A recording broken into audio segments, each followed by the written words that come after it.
हमारी जो एक्सपोर्ट्स हैं वो उस लेवल पर नहीं है कि जहां से हम ज़र मुबादला कमा सकें। एक्सपोर्ट्स में 10% इजाफा हुआ है। इंपोर्ट्स में 9% कमी हुई है। हम्म। पिछले साल के मुकाबले में 1 अरब ज्यादा राइस एक्सपोर्ट किया, और उसकी वजह यह है कि इंडिया ने अपनी राइस एक्सपोर्ट पे बैन लगा दिया। $3.2 बिलियन की इंपोर्ट्स की कमी हुई है पिछले साल के मुकाबले में। चाय जो है वो $350 मिलियन पिछले साल थी, इस साल तकरीबन $500 पे ऑलरेडी पहुंच चुकी है। इस बिजली के रेट के ऊपर हम एक्सपोर्ट्स नहीं कर सकते, हमें बिजली का जो रेट है वो कम दिया जाए। हमारी डिस्ट्रीब्यूशन कंपनीज जो हैं उसके अंदर आपको पता ही है कि 20% लाइन लॉसेज हैं, चोरी हो जाती है बिजली। और उसका बिल्कुल। तरीका रजा सिर्फ एक है, वो ये है कि आपको अपने डिस्कोस को प्राइवेटाइज करना पड़ेगा। ये रेकोडक्ट जो है वो बलूचिस्तान के मुस्तकबिल के लिए की है।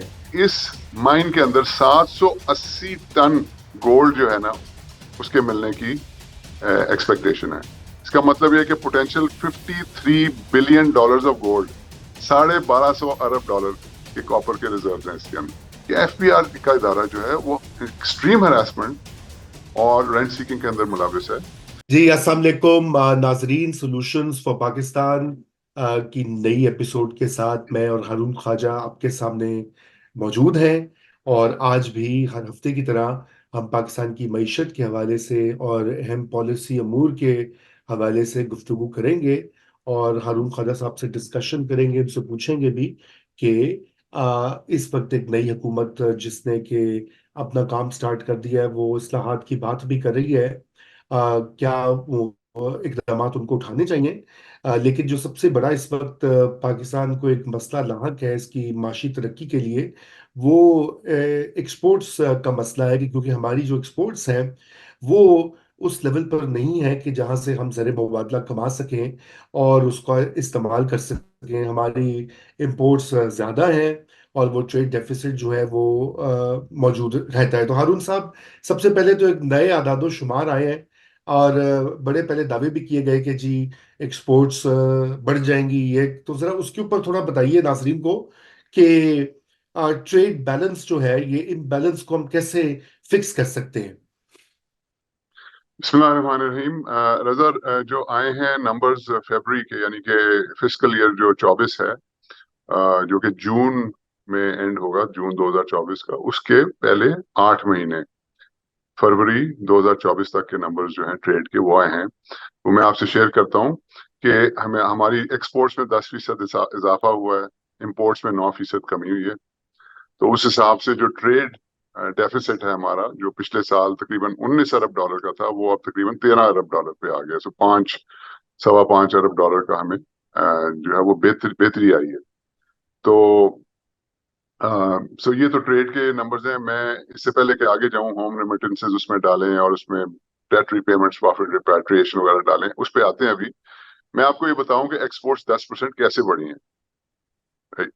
सो जो एक्सपोर्ट्स हमारी बढ़ी हैं वो तकरीबन $1.9 बिलियन पिछले साल इसी वक्त, इसी पहले 8 महीने की $1.9 बिलियन ज्यादा हैं। जिसमें सबसे जो ज्यादा इंक्रीज है वो जस्ट ओवर $1 बिलियन जो है वो राइस हमने एक्सपोर्ट किए। हम्म। पिछले साल के मुकाबले में 1 अरब ज्यादा राइस एक्सपोर्ट किया, और उसकी वजह यह है कि इंडिया ने अपनी राइस एक्सपोर्ट पे बैन लगा दिया। तो right. Again, so you know, we lucky कि इंडिया ने बैन लगा दिया, तो हमें फायदा हो गया। हमारी राइस जो है वो ज्यादा बिकी है, हमारी क्रॉप भी बेहतर हुई है पिछले साल के मुकाबले। दूसरा ये है कि हमारा जो मेज है उसकी जो क्रॉप है, वो पिछले साल वो फ्लड्स वगैरह की वजह से उसमें काफी तबाही आई थी, तो वो क्रॉप भी बेहतर हुई है। और चाइना यूक्रेन वॉर की वजह से उसकी प्राइसेस ग्लोबली जो है मेज की बढ़ गई हैं। तो उसमें भी हमें फायदा हुआ है। तो $262 मिलियन की एक्सपोर्ट की है, $85 मिलियन पिछले साल। इसी बिल्कुल। तरह चाइना को एक्सपोर्ट्स वगैरह किए हैं, हमारी ये सीड्स वगैरह उसमें बेहतरी आई है। कुछ मीट एक्सपोर्ट की नई मार्केट्स खुली हैं, जॉर्डन, इजिप्ट वगैरह। तो वहां पे मीट वगैरह जाना शुरू है। सो इन टोटल तकरीबन $1.9 बिलियन हमारी एक्सपोर्ट्स जो है वो बढ़ी हैं पिछले साल के मुकाबले में। तो which is good. As I said कि इसमें मेन चीज राइस है, जिसमें हमारा कोई कमाल नहीं है। वो तो इंडिया ने बैन अपनी राइस पे लगा दिया, इस वजह से ज्यादा हमारी भी। लेकिन मेन चीज जो है वो इम्पोर्ट्स की कमी है। इंपोर्ट्स की कमी इंटरेस्टिंगली $3.2 बिलियन की इंपोर्ट्स की कमी हुई है पिछले साल के मुकाबले में, जिसमें $2.6 बिलियन जो अकेला है वो पेट्रोलियम प्रोडक्ट्स जो है वो जो हम जो एलएनजी और पेट्रोल वगैरह इंपोर्ट करते हैं उसमें $2.5 अरब से ज्यादा का फायदा हमें इस साल हुआ है पिछले साल के मुकाबले में। और उसकी वजह बेसिकली ये है कि इंटरनेशनल प्राइसेस जो थी ऑयल की वो इस फाइनेंशियल ईयर के अंदर वो पिछले साल के मुकाबले में कम रही हैं। अगेन हमारा इसमें कोई बड़ा कारनामा नहीं है, इंटरनेशनल प्राइसेस कम है और बिकॉज जो हमारी इकोनॉमी थोड़ी स्टैग्नेंट रही है उसकी वजह से हमारी कंजम्पशन के अंदर भी थोड़ी कमी आई है। एक ही वजह है। दूसरी वजह $600 मिलियन की वीट जो है, गंदम, वो हमने इंपोर्ट नहीं की इस दफा, पिछली दफा की थी, तो इस दफा वीट की क्रॉप बेहतर हुई है। एडिबल ऑयल जो है वो $670 मिलियन का कम इंपोर्ट हुआ है। उसकी वजह भी ये है कि वो 1300 पर यूनिट से कम होके $1000 पर यूनिट पे आ गई है, तो वो भी इंटरनेशनल प्राइसेस कम हुई हैं। तो ये कुछ इसी तरह दालें जो है वो $100 मिलियन वो कम हुई है। इंटरेस्टिंगली हम लोग एज पाकिस्तानीज चाय जो है वो हम नहीं छोड़ सकते। तो जहां बाकी सारी हम्म। चीजें कम हो रही हैं, चाय जो है वो $350 मिलियन पिछले साल थी, इस साल तकरीबन $500 मिलियन पे ऑलरेडी पहुंच चुकी है। तो ये कुछ फिगर्स है। सो मेन जो बॉटम लाइन ये है कि आपको पेट्रोल और एडिबल ऑयल की जो इंटरनेशनल प्राइस की कमी है उसका विंडफॉल मिला है, basically that's the bottom line. आपका जो ट्रेड डेफिसिट है उसमें कमी आई है। सो ये तो एक जी, बात कमी होगी, आई कोई है। और सवाल है तो। हाँ नहीं, वो तो आपका विंडफॉल उसका बिल्कुल मिला है। लेकिन ये बताइए कि रेमिटेंसेस के हवाले से जो ट्रेंड है वो उस पर भी कमेंट कीजिए जरा, क्योंकि ये बहुत जिक्र होता है इसका, आपको पता है, बहुत अहम हिस्सा है जी हमारी जी। सो जरिए रेमिटेंसेस जो है वो मुबादला का। उसमें अभी तक अबाउट 1% की कमी, तकरीबन उतनी ही है। $18 अरब की रेमिटेंसेस पिछले साल आई थी, 18.3 बिलियन और इस दफा $18 बिलियन आई है, तो कोई ज्यादा फर्क नहीं है। लेकिन जो देखने वाली बात यह है कि 2 साल पहले रेमिटेंसेस जो थी वो तकरीबन $32 अरब को टच कर रही थी, और अगर हम इसी ट्रेंड को फॉलो करें तो हम तकरीबन $27 अरब के ऊपर पहुंचेंगे। तो $4-5 बिलियन का फर्क पड़ा है पिछले 2-3 साल के मुकाबले में। So there is a lot of room for growth, in fact lot of catching up to do. उसके बाद रूम फॉर ग्रोथ चलेगा रेमिटेंसेस के अंदर। और फाइनली रजा भाई, before we close this topic, तो उसके बाद आती है हमारी डेट रिपेमेंट्स आती हैं, उसके बाद प्रॉफिट रिपैट्रिएशंस वगैरह आती हैं। तो वो मैं इंटरेस्टिंगली आपसे शेयर करूं कि वो तकरीबन पिछले साल $11 अरब की हमने debt repayments and other small items हमने की थी। $11 अरब। इस साल वही नंबर जो है $14.5 अरब हम्म। हमने किया है अदायगियां। तो right. Net net over net result जो है, आपका करंट अकाउंट डेफिसिट पहले 8 महीने पिछले साल जो फिस्कल ईयर था वो $11 अरब का था, और इस साल वो $10 अरब का है। तो अबाउट 1.3 बिलियन का बेहतरी आई है, सब कुछ पेमेंट करने के बाद भी। राइट। तो ये जो एक्सपोर्टर्स हैं हमारे, उनको पहले भी काफी मराहत मिलती हैं, इंसेंटिव्स मिलते हैं, रिबेट्स का पूरा निजाम है। अभी एक नई डिमांड जो हम अभी इसको डिस्कस भी कर रहे थे, वो कह रहे हैं कि इस बिजली के रेट के ऊपर हम एक्सपोर्ट्स नहीं कर सकते, हमें बिजली का जो रेट है वो कम दिया जाए। ये मुतालबा जो है, क्या इससे फर्क पड़ेगा अगर उनको सस्ती कम कीमत पर बिजली दी जाए? जी हारून साहब। देखिए, जो टेक्सटाइल की एक्सपोर्ट्स हैं वो पिछले साल के मुकाबले में 700-750 मिलियन कम है। ये ट्रेंड बहुत खतरनाक है, क्योंकि टेक्सटाइल्स जो है वो हमारी एक्सपोर्ट का बहुत मेजर कंपोनेंट है। 50-60% जो है वो टेक्सटाइल रिलेटेड है, शायद ज्यादा ही है। तो राइट। अब बात यह है कि ये खतरनाक बात है कि एक्सपोर्ट्स कम हो रही हैं। बिजनेसमैन ये कह रहे हैं कि जी, हमें आप जब कंपेयर करते हैं हमारी रीजनल मार्केट के साथ, जहाँ पे इंडिया है, बांग्लादेश है, चाइना है, वियतनाम है, ये सारी मार्केट्स जो हैं, यहाँ पे अगर बिजली जो है वो 9 सेंट की मिल रही है कंपैरेटिवली, और हमें 14 सेंट की पाकिस्तान में मिल रही है, तो हम कैसे compete करें? उनका पॉइंट ऑफ व्यू ये है कि हम जितना मर्जी एफिशिएंटली चला लें, लेकिन यहाँ पे इस प्राइस ऑफ इलेक्ट्रिसिटी के ऊपर किसी तरह से भी कंपेटिटिव रहना जो है वो मुश्किल होता है। दूसरा प्रॉब्लम ये है कि जो आपके स्ट्रेटेजिक बड़े बड़े बायर्स हैं ऑफ द वर्ल्ड, जो जेसी पेनीज हैं, जो वॉलमार्ट है, टारगेट, ये जब बाइंग करते हैं तो ये स्ट्रेटेजिक डिसीजंस करते हैं।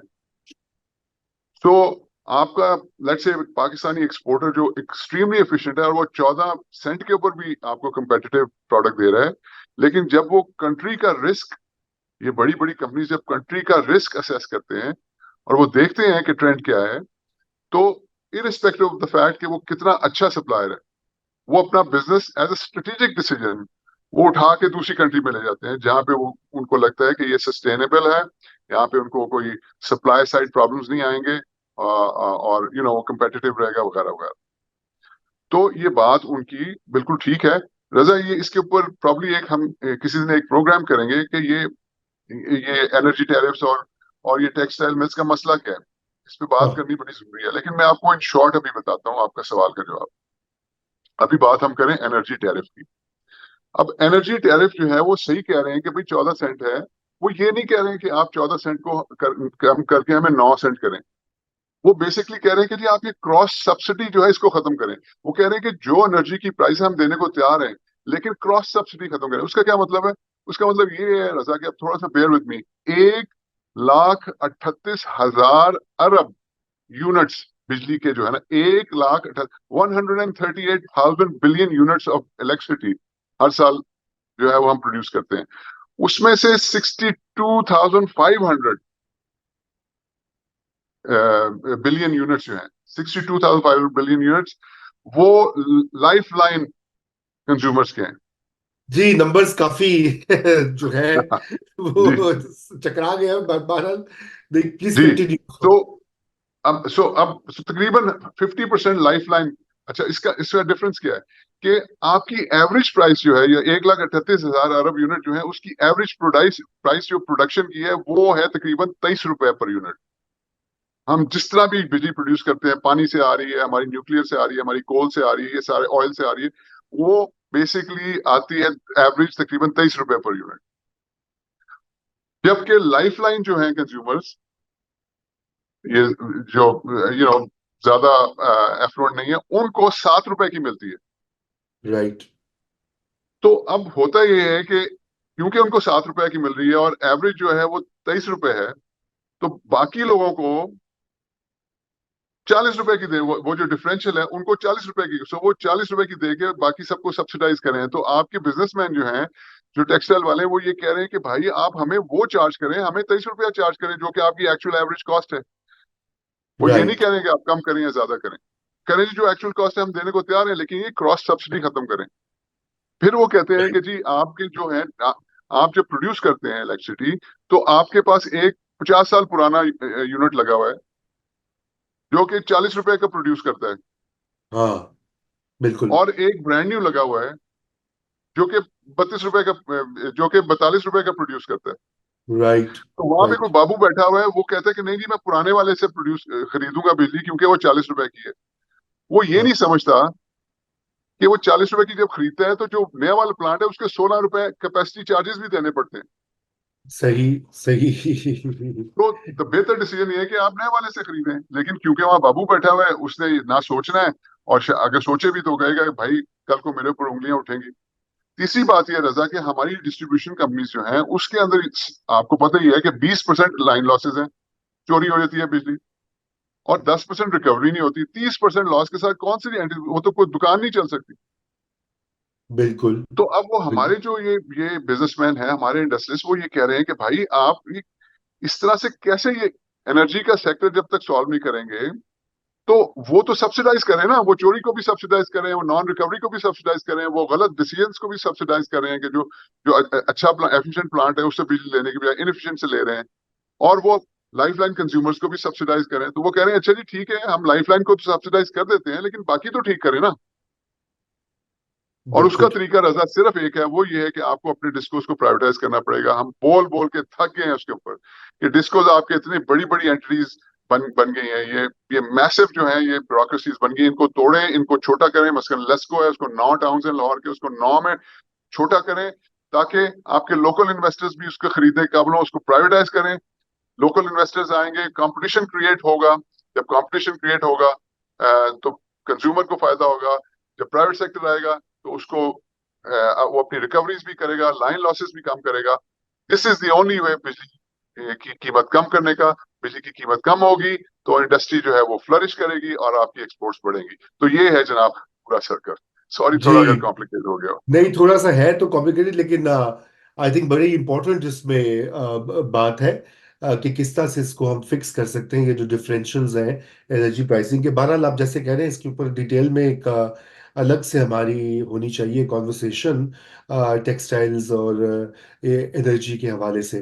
तो एक और अहम डेवलपमेंट पिछले हफ्ते में ये हुई कि वजीर आजम जो है अब शहबाज शरीफ, वो इनको रिको डेक के बारे में उन्होंने बहुत जो स्ट्रॉन्ग पॉलिसी बयान भी दिया। उन्होंने कहा कि ये रेको डक जो है वो बलूचिस्तान के मुस्तकबिल के लिए की है। और एक बैरक गोल्ड जो कंपनी इसको इम्प्लीमेंट कर रही है, इस प्रोजेक्ट को, उससे उन्होंने उनके जो है लोगों से मुलाकात की शहबाज शरीफ साहब ने। तो ये, और उन्होंने कहा कि जी इस साल के आखिर तक वो जो है गालिबन एक और फिजिबिलिटी का कोई जिक्र हुआ। तो बहरहाल ये एक ऐसा मामला है, आपको पता ही है कि काफी कंटेंशियस हो गया था पहले। जो सुप्रीम कोर्ट की तरफ से इंटरवेंशन हुई, फिर उसका इम्पैक्ट पड़ा, पाकिस्तान को फाइन देना पड़ा। अब दोबारा ऑन ट्रैक है, तो इसके ऊपर आप क्या समझते हैं कि वाकई इसमें इतना पोटेंशियल है कि जो ये दावे किए जा रहे हैं कि बलूचिस्तान का मुस्तकबिल, तकदीर बदल सकती है इस मंसूबे की वजह से? मैं इससे एग्री करता हूँ रजा, और हमने इस पे एक प्रोग्राम भी किया था। और मैं आपको रीजन बताता हूँ। ये बैरिक गोल्ड के अपने नंबर्स हैं, मैंने पहले भी बताए थे। ये आज से कुछ 6-8 महीने पुरानी बात है। According to their findings, according to their feasibility reports.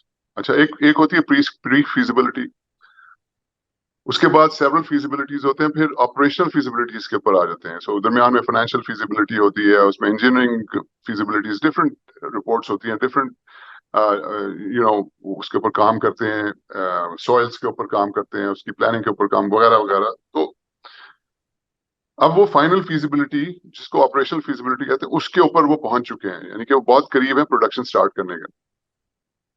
और ये बैरिक गोल्ड कह रही है, ये गवर्नमेंट ऑफ पाकिस्तान नहीं कह रही। मैं आपको आप ठीक है, प्राइम मिनिस्टर ने ये बात की है, तो मैं इसको सब्सटैंशिएट करता हूं, जो हमने पहले भी किया था, कि बैरिक गोल्ड क्या कह रही है।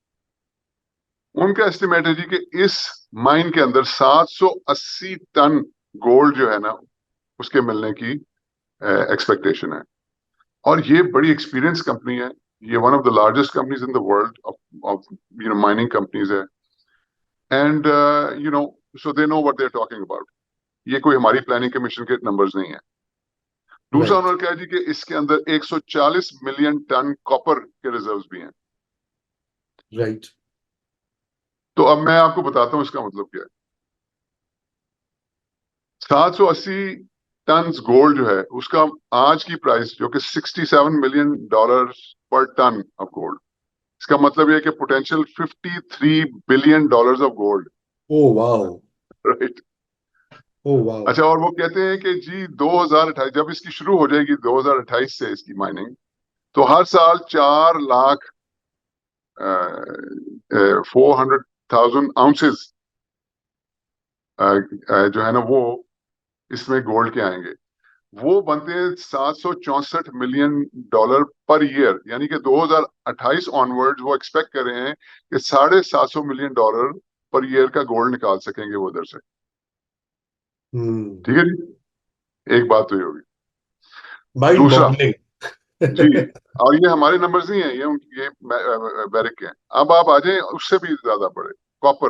कॉपर के उन्होंने, मैंने आपको बताया, 140 मिलियन टन कॉपर है। और वो कह रहे हैं 2028 के अंदर वो एक्सपेक्ट कर रहे हैं 4 लाख टन पर ईयर वो इसको माइन करेंगे। $8,900 पर टन इस वक्त कॉपर की कीमत है। इस हिसाब से टोटल रिजर्व्स ऑफ कॉपर जो है वो, you know, this is not my number, this is barracks number. $1250 अरब के कॉपर के रिजर्व हैं इसके अंदर। वाह। राइट। और 4 लाख टन अगर साल के करेंगे उसकी वैल्यू आती है $3.6 बिलियन पर ईयर। सो बिल्कुल थ्री ठीक। पॉइंट सिक्स ये 750 वो तो $4.25 $4.25 एक माइन से पाकिस्तान की जो है रिकोडेक उसकी ये पोटेंशियल है। इसके अलावा वो 7,000 लोकल जॉब्स क्रिएट करेंगे। कंस्ट्रक्शन जो है अगले साल शुरू हो जाएगी। प्रोडक्शन वो कह रहे हैं 2028 में शुरू हो जाएगी। So this all good news as far as when it comes to Barrick gold. Balochistan के लिए डेफिनेटली बहुत फायदा होगा और पाकिस्तान के लिए बहुत फायदा होगा। कंप्लीटली एग्री करता हूँ। बिल्कुल। तो ये तो बहुत बड़ा, यही वजह है कि इसके ऊपर लेकिन कितने अफसोस की बात है कि हमने इसके इस इतनी अहम जो ये रिसोर्स है हमारा, उसके साथ हमने किया क्या, किस तरह से इसको हैंडल किया। हमारी अदालतों ने भी, हमारी गवर्नेंस के जो मसले हैं ना, वो असल में वही सारे तबाही फेरते हैं। तो बहरहाल आप मैं ये भी ये आपने बड़े, ये तो उम्मीद अफजा बात है। अगर ये होता है तो पाकिस्तान की बहुत ज्यादा जो ज़र मुबादला के मसाइल हैं फॉरेन एक्सचेंज के, वो भी बड़ी हद तक और ये एक माइन है, ये एक मायने। सैकड़ों हैं पाकिस्तान में। बिल्कुल बिल्कुल है, बिल्कुल है। तो हारून भाई, ये इसके ऊपर और भी बात करेंगे। पहले भी हमने की थी। आपको मैं ये जरूर कह दूं कि आपकी बातें सुन सुनकर शहबाज शरीफ साहब ने कहा है कि मैं खुद एफबीआर और टैक्स का जो निजाम है उसको ठीक करूंगा। लगता है कि आपका जो है ना वो जो एफबीआर के ऊपर व्यूज है वो पहुंच रहे हैं उनको। तो उन्होंने कहा जी मैं खुद लीड करूंगा टैक्स रिफॉर्म की एफर्ट्स को। उन्होंने एक मीटिंग भी की। जो एक्सपर्ट्स उनके पुराने लाहौर से उनके फेवरेट्स हैं, उन सबको उन्होंने बुलाया हुआ था उस मीटिंग में। ये 2 दिन पहले की बात है। और फाइनेंशियल स्टेबिलिटी कैसे कायम की जाए, रिफॉर्म्स कैसे किए जाए, तो वो उसके ऊपर उन्होंने एक मीटिंग की। तो मैं, हमारे पास अब चूंकि वक्त भी कम रह गया है, लेकिन मैं चाहता हूँ कि इसके ऊपर थोड़ी सी हम बात कर लें कि किस डायरेक्शन में, और डिटेल में बिल्कुल हम करेंगे इंशाल्लाह, अगले वीक ही कर लेंगे कि किस डायरेक्शन में अब इनको वजीर आजम को जाना चाहिए। आ, मतलब सबसे अर्जेंट चीज क्या हैंडल करनी चाहिए। well, सबसे अर्जेंट चीज तो ये है कि उनको पार्लियामेंट की एक जो फाइनेंस की कमेटी है उसको एक सब कमेटी को नोटिफाई करना चाहिए जिसमें एक्सपर्ट्स हों, जिसमें बिजनेसमैन हो, जिसमें पाकिस्तान बिजनेस काउंसिल की नुमाइंदगी तो हो, अच्छी बात है, लेकिन जिसमें उन बिजनेसमैन की भी नुमाइंदगी हो जो कि रिसीविंग एंड पे एफबीआर से, जो कि शिकार होते हैं हरासमेंट और करप्शन के। प्राइम मिनिस्टर को समझने की जरूरत है कि पाकिस्तान बिजनेस काउंसिल की जो कंपनीज है वो किसी किस्म की हरासमेंट और करप्शन से दो चार नहीं होती। उनके इश्यूज जो है वो पॉलिसी, टैक्स पॉलिसी से रिलेटेड है। और दैट्स वाई वो सपोर्ट कर रहे हैं इस सारे आइडिया को जो कि पिछली फाइनेंस मिनिस्टर ने पेश किया था।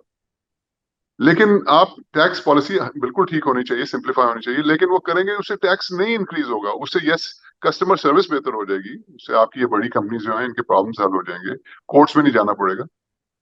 लेकिन उससे टैक्स ज्यादा नहीं होगा क्योंकि ये तो सब वैसे ही टैक्स दे रहे हैं पूरा।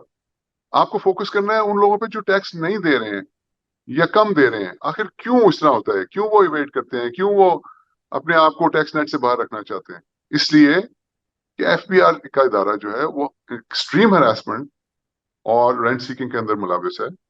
जब तक इस इशू को आप हैंडल नहीं करेंगे आपका टैक्स रेवेन्यू नहीं बढ़ने वाला। अब जो मर्जी कर लें, जितना मर्जी टैक्स लगाएं, वैसे ही ओवर टैक्स हैं। सो बॉटम लाइन ये है, मेरी प्राइम मिनिस्टर साहब से गुजारिश ये है कि देखें आप ये कमेटी बनाएं एक्सपर्ट्स की, इसके अंदर उन लोगों की रिप्रेजेंटेशन डालें जो कि इफेक्टिव हैं। और ये चेंबर्स चुंबर से उठा के ना ले आए आप, ये जिनको सियासत और फूल लगा के तस्वीरें खिंचवाने का बड़ा शौक है। आप रियल ऐसे बिजनेसमैन को लाएं जो कि सीरियस बिजनेसमैन है एंड उनको पता है उनकी फिंगर टिप्स पे है वो कौन है। बिल्कुल और ये बिल्कुल। कमेटी फिर एक्सपर्ट्स के साथ बैठे और रिफॉर्म्स का एक पैकेज दे। और जैसे कि मैं कह रहा हूँ फाइनली, मैं स्ट्रांगली फील करता हूँ कि एक नई नई एंटिटी बनानी पड़ेगी जो कि प्रोफेशनल, स्लीक एंड जो कि फेसलेस हो, यानी कि टैक्स पेयर के साथ डायरेक्टली डील ना करे। और ये हमें करना पड़ेगा। और जो एग्जिस्टिंग एफबीआर है उसका सिर्फ एक काम होना चाहिए कि नए टैक्स पेयर्स को लेकर आए और टैक्स बेस बढ़ाए। मैं डिटेल में इस पे कर भी चुका हूँ, आगे कहेंगे दोबारा कर लेंगे। नहीं नहीं, बिल्कुल करेंगे इंशाल्लाह, अगले हफ्ते इसके ऊपर बात करेंगे। बहरहाल आज का हमारा वक्त जो है शो का वो बिल्कुल खत्म हो गया है। तो हारून भाई, थैंक यू फॉर ज्वाइनिंग। नाजरीन आपको भी अगर कोई सवाल है, कोई कमेंट है, तो ज़रूर आप दीजिए इसके ऊपर, और हम उसको एड्रेस भी करेंगे। और ये वीडियो आपको पसंद आए तो शेयर करें, इसको लाइक ज़रूर करें। आपकी शमूलियत और आपकी सपोर्ट हमारे लिए बहुत ज़रूरी है। इसके साथ ही खुदा हाफिज।